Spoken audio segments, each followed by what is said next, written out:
Une entreprise de presse est à la recherche d'une secrétaire de direction qualifiée pour rejoindre son équipe à Porto Novo. Nous recherchons une personne maîtrisant parfaitement l'outil informatique avec des compétences en organisation et en communication. Profil recherché. Niveau d'études, licence professionnelle dans un domaine pertinent, administration, gestion, secrétariat ou équivalent. Expérience dans un poste similaire souhaité. Excellente maîtrise des outils informatiques et bureautiques. Capacité à gérer plusieurs tâches simultanément. Sens de la discrétion et du professionnalisme. Pour postuler ou obtenir plus d'informations, veuillez appeler le 00229 91 19 10 10. Rejoignez-nous et faites partie d'une équipe dynamique et professionnelle.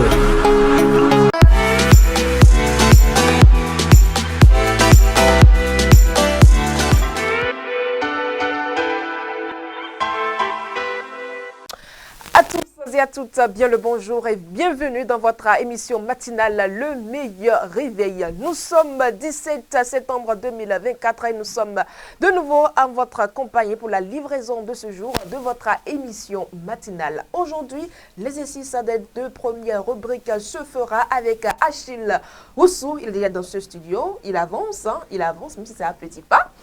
Il avance, il n'est pas un habitué. Achille Oussou. Bonjour. Bonjour Madame Latifat. Vous allez bien? Ça va. Alors, c'est avec vous que nous allons prendre note de toute l'actualité de ce matin et nous allons démarrer par la revue des titres. Achille Oussou. Nous sommes avec 6 quotidiens ce matin et nous allons livrer le bandeau de chacun de ces quotidiens. Nous sommes avec Matin Libre ce matin qui titre en manchette « Sauvetage difficile du code électoral, les soldats de talon pour imposer la relecture ». Nous passons à la une de l'autre journal, c'est la Fraternité.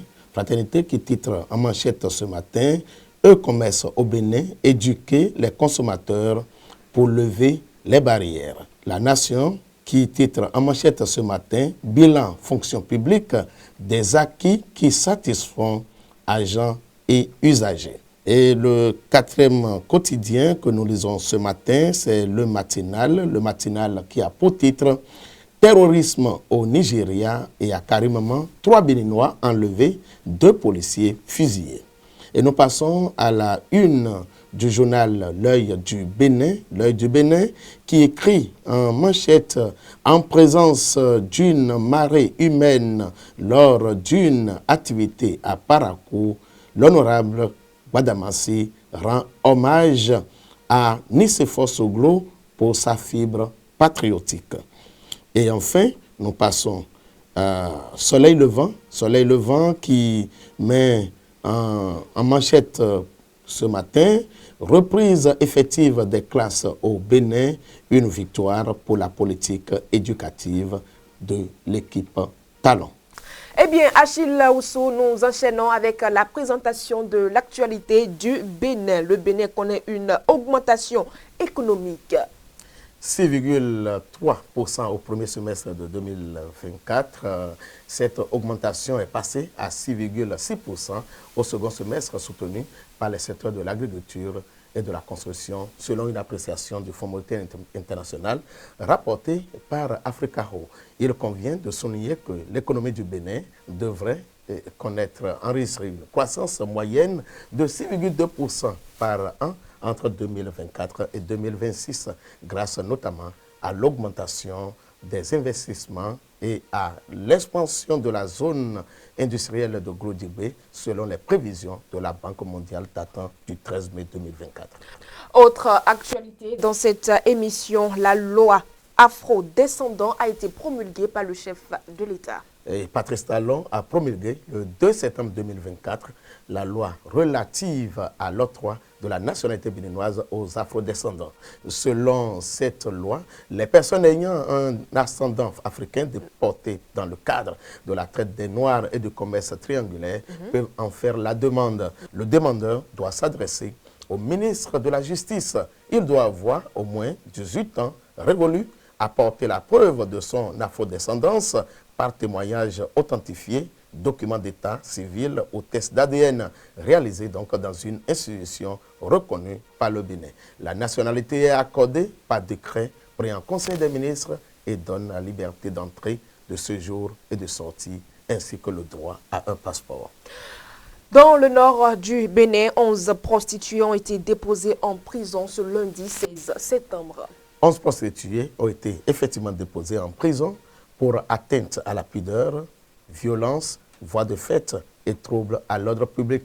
5 hommes sont aussi en détention provisoire pour complicité. Ils ont été arrêtés le 8 septembre 2024 dans les rues de Parakou. Après leur présentation au procureur du tribunal de Parakou ce lundi 16 septembre 2024, le magistrat a décidé de les placer sous mandat de dépôt. Selon BIP Radio, les travailleuses du CES ont été interpellées après plusieurs plaintes.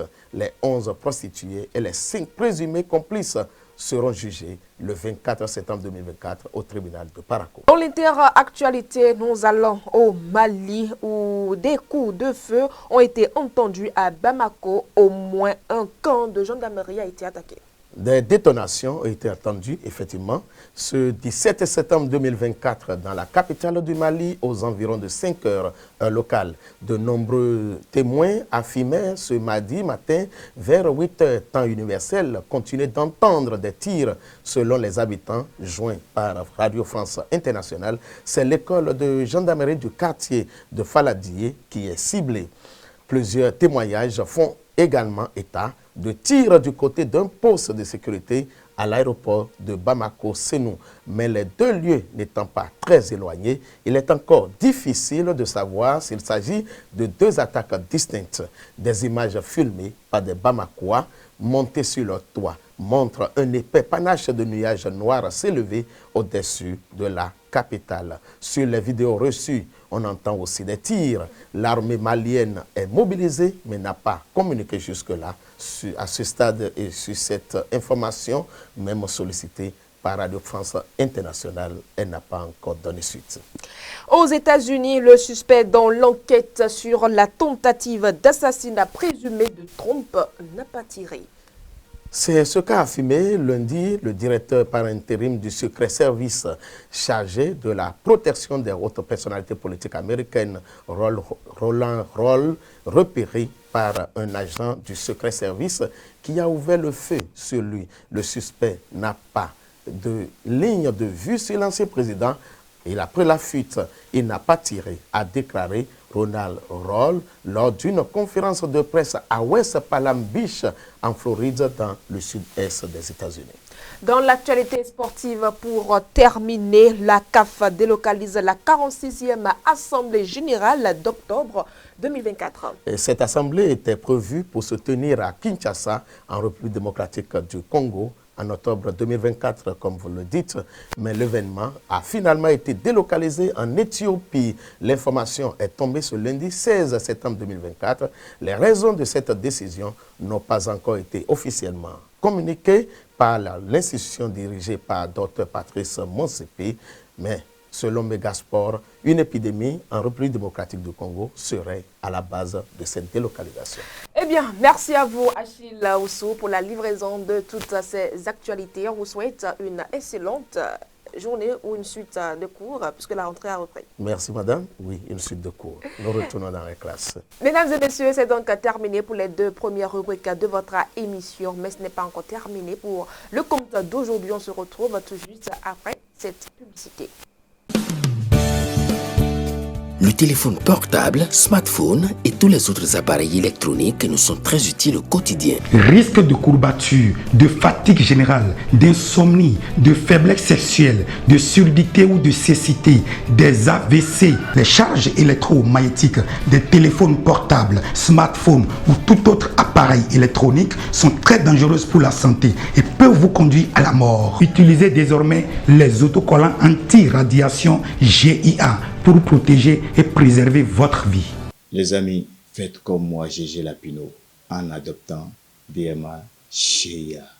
La météo du 17 septembre 2024, c'est tout de suite et maintenant avec Patrice Ayronton. La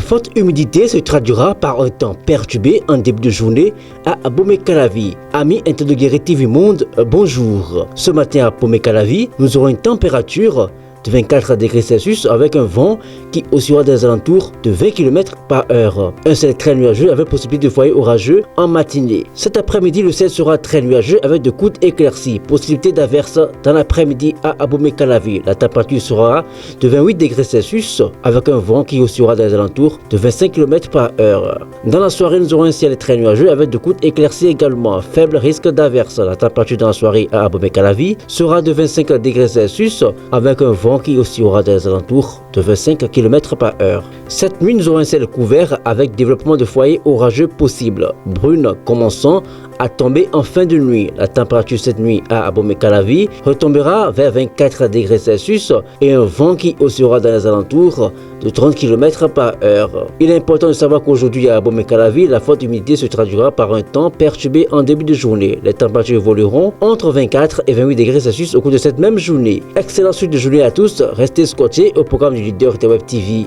À demain.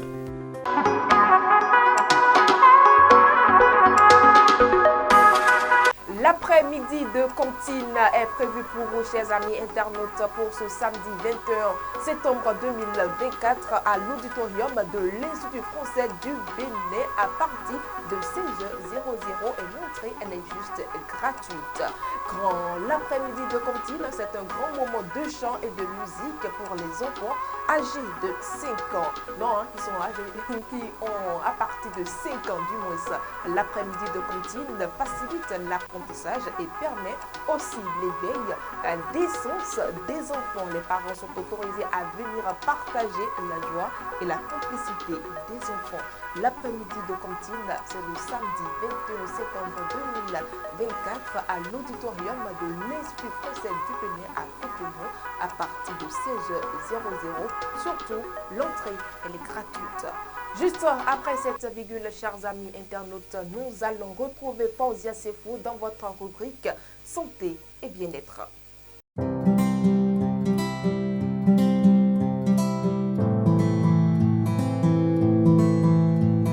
Latifat Kowinou, dans la rubrique Santé et bien-être de ce jour, nous apportons toutes les notions nécessaires sur la vulvite, une inflammation méconnue mais fréquente chez les femmes. C'est une inflammation de la vulve, la partie externe des organes génitaux féminins. Souvent mal comprise ou confondue à d'autres affections, cette pathologie peut toucher les femmes de tout âge, des enfants aux adultes. Elle se manifeste principalement par une irritation ou une douleur au niveau des lèvres vulvaires, rendant parfois les activités quotidiennes inconfortables. Les symptômes de la vulvite varient selon les causes et les personnes, mais incluent généralement des démangeaisons intenses, une sensation de brûlure et une rougeur marquée autour de la vulve. Certaines femmes peuvent également observer un gonflement, une sécheresse ou encore une présence de petites lésions. Dans les cas graves, la vulvite peut s'accompagner de douleurs lors des rapports sexuels ou des mictions perturbant considérablement la qualité de vie.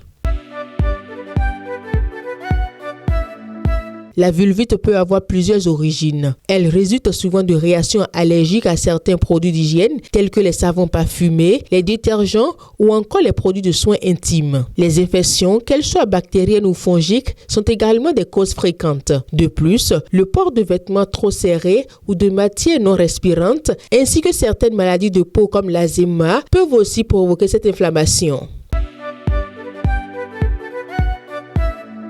Le traitement de la vulvite dépend de sa cause sous-jacente. En cas d'infection, des antifongiques ou des antibiotiques peuvent être prescrits. Si l'inflammation est d'origine allergique, l'arrêt des produits irritants et l'application de crèmes apaisantes sont souvent recommandés. Les bains tièdes additionnés de bicarbonate de soude peuvent également soulager les symptômes. Il est essentiel de consulter un médecin pour un diagnostic précis, évitant ainsi une aggravation de l'affection.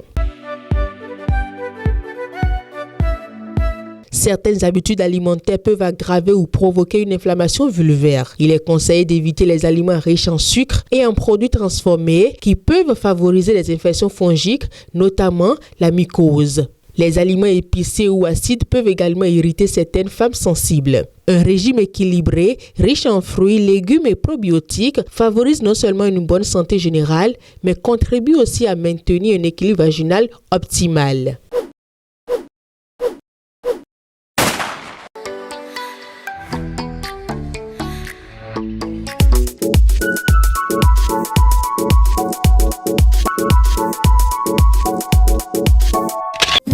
MIC Hôtel Ibuku Oloa vous propose des chambres climatisées et ventilées, bien équipées pour vos séjours à Sakété. Sa salle de fête spacieuse est prête à vous accueillir pour tous vos événements. MIC Hôtel Ibuku Oloa est situé derrière le parc auto de Sakété. Pour toute réservation ou information, contactez le 00229 96 94 58 08.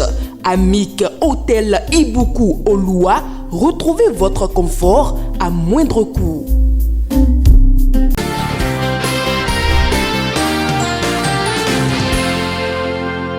L'interview matinale de ce matin se fera par téléphone, chers amis internautes. Donc, aujourd'hui, je reçois pour vous Aksamia Martial. Elle est déjà en ligne. Aksamia Martial, bien le bonjour. Oui, bonjour Madame Latifa et bonjour à tous les téléspectateurs et auditeurs de Guérit TV Monde. Eh bien, vous présenter à nos amis internautes. Oui, écoutez, je suis Aksamia Martial, donc je suis présidente de l'association Mirbena, Médiation internationale pour les réparations, sous-entendu de l'esclavage transatlantique. Association donc qui est chargée de promouvoir, d'organiser et de faciliter l'accueil et le retour des afro-descendants au Bénin. Et aussi chargée de la protection, nous avons aussi un rôle dans la protection de l'environnement. D'accord. La reconnaissance des afro-descendants est actée au Bénin à travers le vote, l'adoption et la promulgation de la loi relative à la reconnaissance de la nationalité béninoise aux afro-descendants en République du Bénin. Aksamia Martial, quel est l'impact de cette loi dans la vie des afro-descendants? Oui, tout d'abord, je tiens au nom de toute la communauté afro-descendante à remercier le chef de l'État et le Parlement béninois, Parlement qui a voté cette loi le 30 juillet 2024 à l'unanimité. D'accord. Donc l'impact, bien sûr, c'est un impact d'abord symbolique très fort, un impact psychologique aussi très très fort. C'est un acte de réparation identitaire, parce que, comme vous le savez, les préjudices de l'esclavage, eh bien, se sont étendus non seulement aux victimes directes, mais aussi aux ayants droit que nous sommes en tant qu'afro-descendants. Et ces préjudices ont eu évidemment un impact psychologique très fort, un impact aussi socio-économique. Et il est important aujourd'hui que nous puissions retrouver cette nationalité que nos ancêtres nous auraient transmise si ils n'avaient pas été déportés. Donc c'est une importante réparation identitaire. C'est un impact aussi important parce qu'il va faciliter et encourager la venue des afro-descendants au Bénin, ainsi que leur installation. À la date d'aujourd'hui, est-ce que les afro-descendants sont prêts à obtenir la nationalité béninoise? Je crois qu'ils sont prêts depuis très très longtemps. Je crois qu'il y a un éveil de la conscience historique qui est effectif depuis de nombreuses années grâce aux travaux de recherche, aux conférences qui ont été menées par des historiens qui ont su revaloriser notre histoire liée à l'Afrique, tout simplement. Donc, ce travail de conscience historique a contribué à revaloriser notre appartenance à l'Afrique. Et aujourd'hui, grâce à cet éclairage historique, beaucoup d'afro-descendants, la plupart d'entre eux, sont fiers d'appartenir à ce continent. Nous savons que beaucoup de nos aïeux sont partis du Bénin et sont passés malheureusement par ce chemin de non-retour. Mais aujourd'hui, nous sommes heureux de savoir que le Bénin a pu justement briser cette malédiction et ouvert à nouveau, ériger à nouveau cette porte de retour en permettant aux afro-descendants de pouvoir obtenir de façon légale cette attestation de reconnaissance. En tout cas, combien sont demandeurs? Oui, combien sont demandeurs? Bon. Voilà. Ben, écoutez, je pense honnêtement que nous n'avons pas encore les statistiques exactes. Cependant, depuis quelques années, nous avons quand même recueilli environ 200 personnes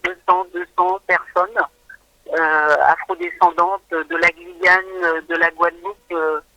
Maintenant, s'ajoutent ceux du Canada, ceux des États-Unis, ceux d'Haïti, voilà, qui sont vraiment de plus en plus nombreux. Donc, voilà, pour l'instant, c'est à peu près ce chiffre-là qu'on peut dire. Mais honnêtement, je crois que il va certainement être beaucoup plus important d'ici peu. Ok, c'est vrai que la loi vient juste d'être votée et promulguée, mais est-ce qu'à votre niveau, est-ce que vous avez connaissance, par exemple, des démarches qui ont été déjà enclenchées? Est-ce que ces démarches ont vraiment démarré? Ben, écoutez, moi, ce que j'ai vu au niveau de cette loi, c'est qu'il faut effectivement la preuve de l'afrodescendance, soit par un test ADN, soit par un arbre généalogique, soit par tout document d'acte civil, voilà, quelconque pouvant prouver le lien d'ascendance. Voilà, le lien, la lignée africaine. Donc, je sais justement depuis qu'il y a ce travail d'éveil de conscience historique au niveau des afrodescendants, beaucoup avaient déjà, avant même le projet de loi, beaucoup avaient déjà fait leurs recherches généalogiques. Il y a aussi certains même qui se sont déplacés aux États-Unis dans un laboratoire qui s'appelle African Ancestry et qui ont retrouvé effectivement soit par la lignée paternelle, soit par la lignée maternelle leur ancêtre africain. Donc ce travail avait déjà été fait au préalable. Donc il y avait déjà ce besoin, il y avait déjà cette recherche de nos origines africaines. Donc je pense que beaucoup d'entre eux, en tout cas, sont déjà prêts, ont déjà remplissent déjà la première condition pour pouvoir bénéficier de cette attestation de nationalité par reconnaissance. Et là, déjà, on voit déjà un peu la difficulté à démontrer les liens d'ascendance, n'est-ce pas? Les difficultés, écoutez, c'est vrai que parfois certains d'entre eux, soit par exemple, n'ont pas été reconnus par leur père ou par leur mère. Certains aussi ne sont pas forcément, d'un point de vue déontologique, ne sont pas en faveur du test ADN, parce que pour eux, l'ADN, c'est quelque chose quand même de très personnel. Oui. Et ils ne souhaitent pas que ce soit divulgué ou que ce soit envoyé entre les mains d'inconnus. Voilà, donc c'est un petit peu ce genre de problème. Après, il y a quand même certaines associations, il y a des archives départementales dans la Caraïbe qui existent et qui ont quand même les moyens de permettre de reconstituer son arbre généalogique. Dites-nous, quelles étaient les difficultés que rencontraient les afro-descendants au Bénin? Oui, alors écoutez, les afro-descendants qui sont de retour ou qui étaient de retour au Bénin et qui sont encore installés, il faut déjà savoir que ces afro-descendants qui reviennent ont renoncé à tous les avantages sociaux dont ils bénéficiaient en territoire français, c'est vrai qu'en France, il y a quand même un système d'aide sociale, d'aide au logement, d'aide à la rentrée scolaire, etc. Donc ils ont renoncé à tout. Il y a aussi un système d'aide d'allocation au logement. Bon, voilà, donc ils ont renoncé à tous ces avantages. Ils sont venus avec leurs économies, bien sûr, hein, pour bien sûr pouvoir s'installer.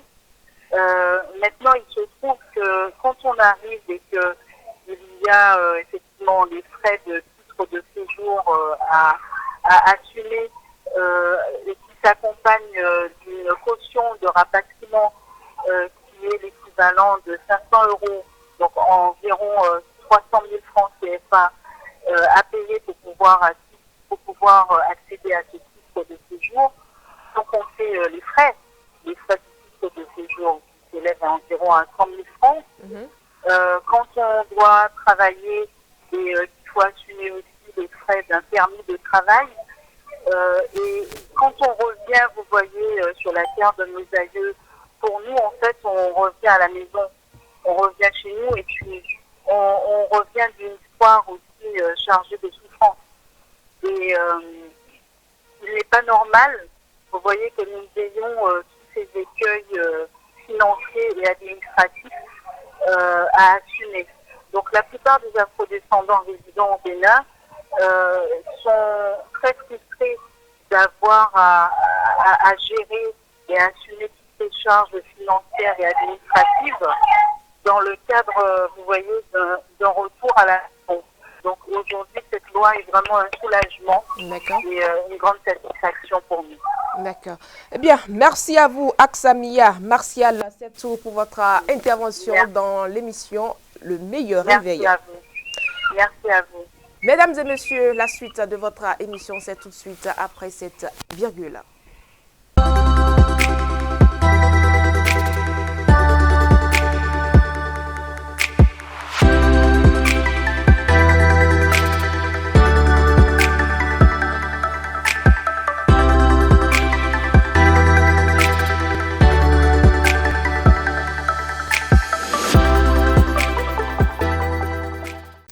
Mesdames et messieurs, nous allons à présent nous retourner vers Fauzia Sefou pour la présentation, pour la livraison du déjeuner ou du petit déjeuner de ce jour. Fauzia Sefou, bonjour.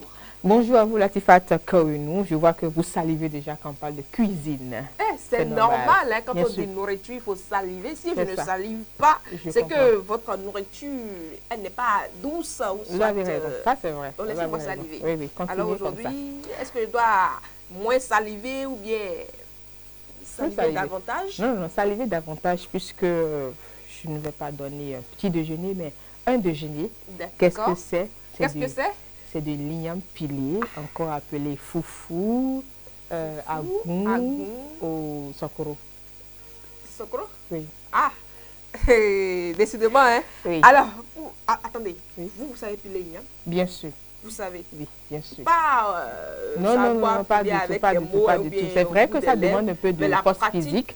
Donc vous avez cette énergie-là? Oui, j'ai cette énergie-là et puis je pile l'igname. Pour combien de personnes comme ça? Bien, je peux piler au moins pour 4 à 5 personnes. Ah, je peux me faire compter parmi les 4 bien sûr. personnes. D'accord. Alors, pour piler notre igname, on aura besoin de quoi? Alors, pour obtenir l'igname pilé, on aura besoin de l'igname, bien sûr. Naturellement. Voilà. Maintenant, aujourd'hui, vous savez, nous sommes en pleine révolution. Il y a des machines. Il y a une machine qu'on appelle Fofoumis. Si vous n'avez pas la force pour pouvoir piler avec le mortier, vous pouvez utiliser le Fofoumis. Ne venez pas faire de la communication ici, de la publicité gratuite. Ce n'est pas de la publicité gratuite, puisque c'est juste une machine, je n'ai pas appelé la marque. Ah, d'accord. Voilà. Dites-nous. Donc, vous voyez un peu. Ou bien vous utilisez votre mortier de tous les jours. Hein. D'accord. Voilà. Donc, dans un premier temps, on va prendre de l'igname. Ça peut être 1 kg ou 2 kg, ça dépend du nombre de personnes qui veulent consommer l'igname pilé. Et nous épluchons. Et dans une marmite, nous lavons bien notre igname et nous renversons dans la marmite et nous mettons un peu d'eau. Nous mettons au feu. Oui. Mais nous surveillons. Nous ajoutons progressivement d'eau parce qu'on va utiliser l'eau de l'igname qui va rester dans l'igname pour pouvoir faire notre igname pilé plus tard. D'accord. Donc voilà. Donc on surveille 20 à 25 minutes plus tard. notre igname est déjà prêt. Et nous renversons dans notre mortier. Et là, maintenant, la force physique commence. Et là, on bat. Oui. On y va. Vous connaissez vraiment le son que ça donne. C'est vrai. Mais à quel moment on sait que l'igname pilé est prêt, mais c'est bon, mais à quel moment il faut arrêter de piler? D'accord. Vous voyez, quand on met l'igname dans le mortier, on pile, vous allez voir que ça va se transformer. Vous allez obtenir une sorte de pâte. Voilà, tendre.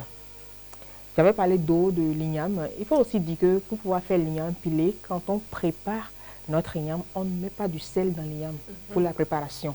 Donc voilà un peu. Et quand vous êtes en train de piler, déjà 10 minutes après avoir pilé, vous allez commencer par mettre l'eau de l'igname qui est restée, l'eau tiède de l'igname qui est restée dans la marmite.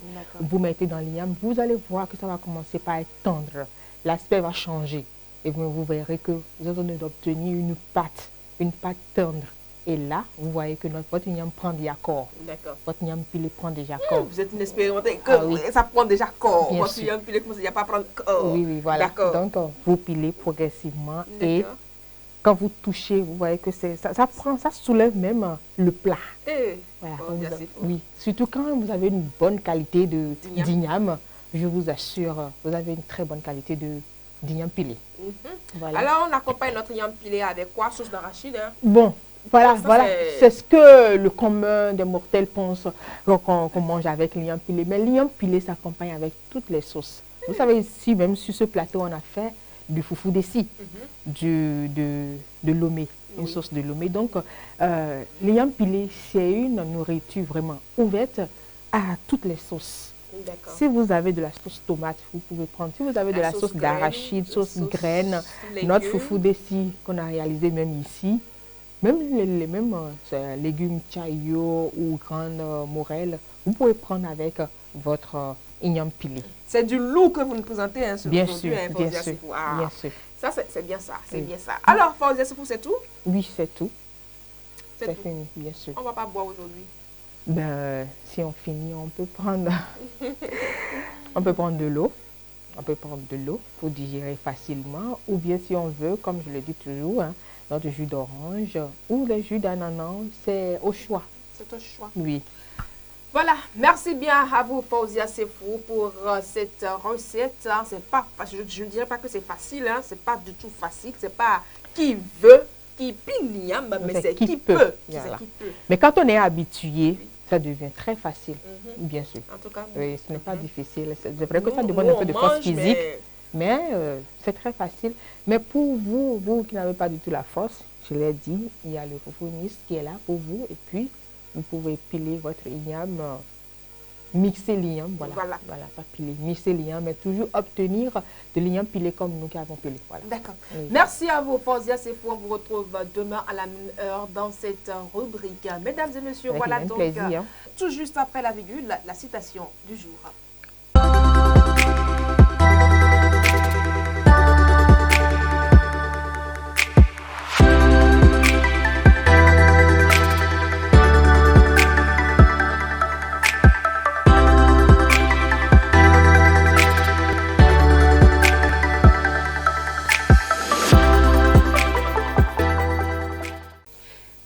Cette émission, chers amis internautes, sachez que quand la réplique n'est pas nécessaire, laissez les gens parler jusqu'à ce qu'ils se sentent ridicules.